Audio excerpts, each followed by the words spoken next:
Day 4, just getting up. Well, I've been up for a little bit, but we're gonna try to get packed up quickly this morning. We have like 50 miles to go today. They say, when they, meaning our trail book, says that this is gonna be a great 20 miles of West Coast scenery. So it might take us a little longer. We might stop several times today, but we will just plan on enjoying God's creation.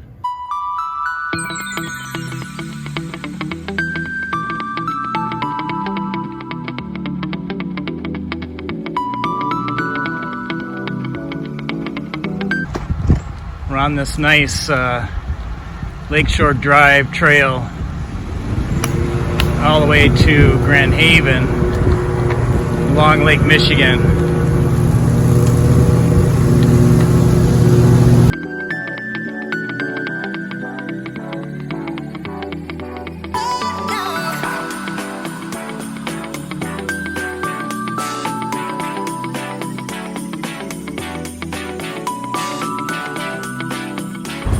Decided to have a little lunch here in Grand Haven.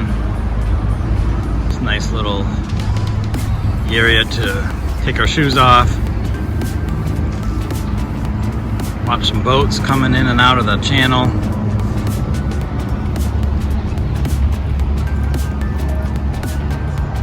And making lunch. Well, I figured that nothing goes better with peanut butter than chocolate.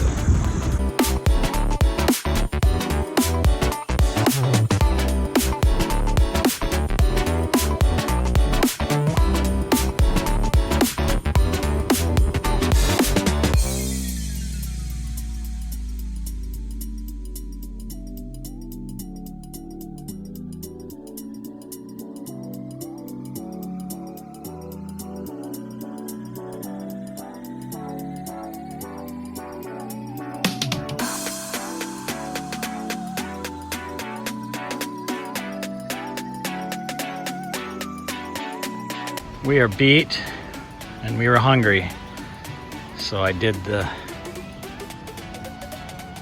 ultimate here. Ordered a pizza at the campground.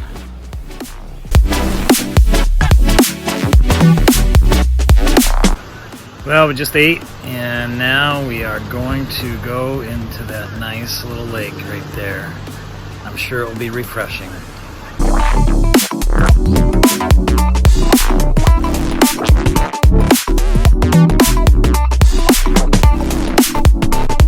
But yesterday was another challenge, different challenges, I guess. We had some highway routes, and I do not like riding on busy roads, and a highway is definitely not my cup of tea. It wasn't a freeway, but it was busy. Busy, yeah. So the nice thing about that, though, did you realize that the shoulder was about 6 foot wide? That was nice, yeah. So what would you rather do? Go on the shoulder 6 foot wide or on a 2-laner with no shoulder? You know, it's hard, but we had to go through a larger city, and to navigate through that, it seems like it takes a lot longer when you don't know where you're going. GPS doesn't always tell you exactly where or what you're going to run into. Even running into an area where it was flooded over, so we thought we were going into one area and had to detour. To do the detour. And then, which was one of the reasons we had to take a major highway, was because we had to go over a couple of rivers or canals or something, and there's only so many paths over that, particularly when we ran into that detour. We had to reroute over a little bit busier, but when we rerouted, there was a bike path over that canal, so that worked out pretty good. That worked out. But there was a couple other places we had to take the highway over. So we went to bed early last night. We were tired. We ordered pizza. Maybe not the best thing in the world to do, because we're gonna feel it today. But anyway, some marriage tips based on what we encountered yesterday. To try to communicate expectations. Yeah, we have expectations, right? We always expect in our own mind what something's going to work out or what we're thinking of doing, and if we're not communicating that, you can't read my mind.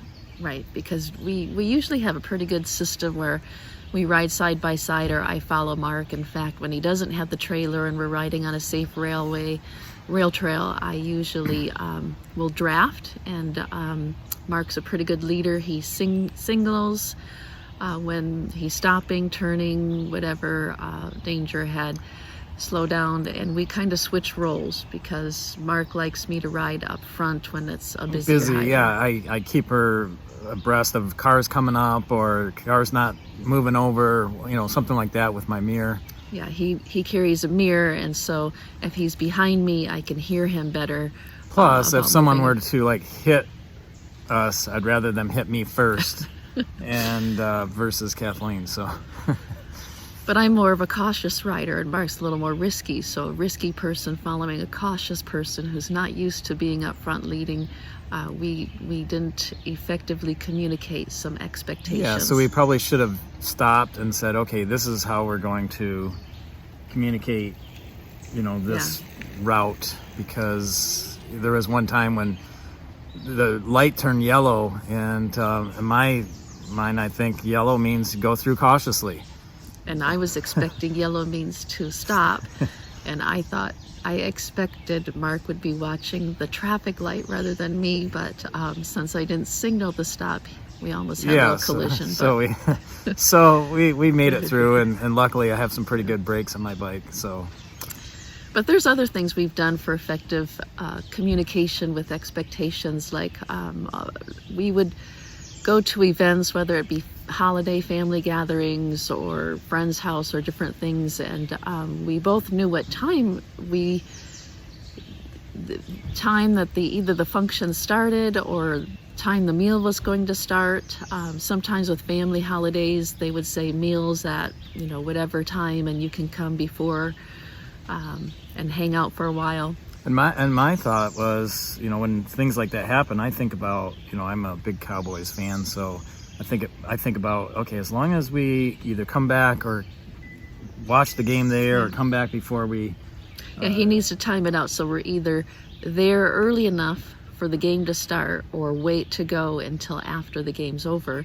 And I might have something else in mind. I might need to be preparing a dish to pass or whatever, and I have one expectation about what time we should go to the event and what expectation we have to come back, because I might, particularly holiday times, I might need to be back in time to make my dish to pass for the next day holiday event at someone else's house. But I'm not thinking about a dish to pass, and you're not thinking about a Cowboys game. Yeah. So one day we decided, let's communicate these things.